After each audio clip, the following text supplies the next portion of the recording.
When I was in my first year of college, I took a house-sitting job for my mom's best friend while he was on a monthly cruise. It was a kind of emergency because the girl who was house-sitting the place left the day before without notice.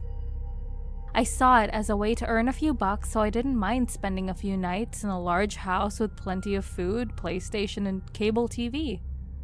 At sunset, I checked all the doors and windows, set the alarm, and called the landlord to assure him that everything was fine. Later that night, I was watching a movie when I heard a weird sound coming from the garden. I didn't care much because that house was like a fortress. I heard it again, so I paused the movie and went to check. But all I found was a bunch of cats fighting on the porch. When I went back to the living room, I saw the door that led upstairs had been opened. I had left that door closed, I was sure. I didn't want to trash the rest of the house only to have to clean it later. Then I heard that strange noise again, but now it was coming from inside the house. That scared me, so I started looking for my phone only to remember I had left it in the other room. Then I felt a presence behind me.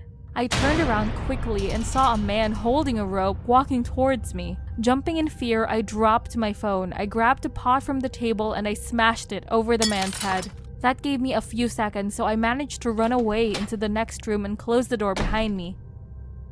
The man quickly came around and started yelling and banging on the door. I shouted, "What do you want? Leave me alone!"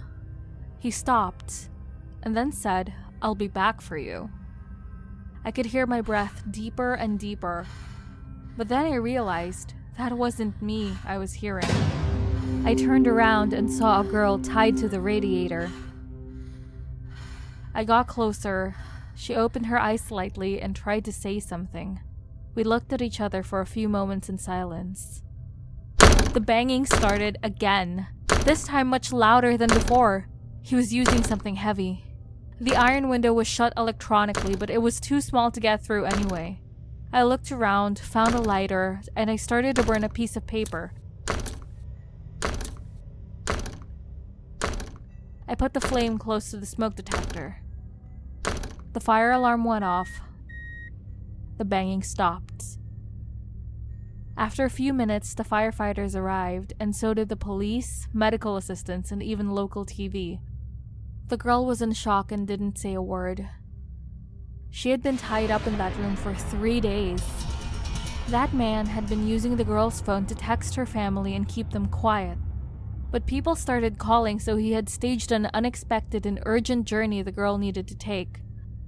They never caught that man to this day, and I haven't been much help identifying him either. That night, a large crowd gathered outside of the house. Who knows if between those people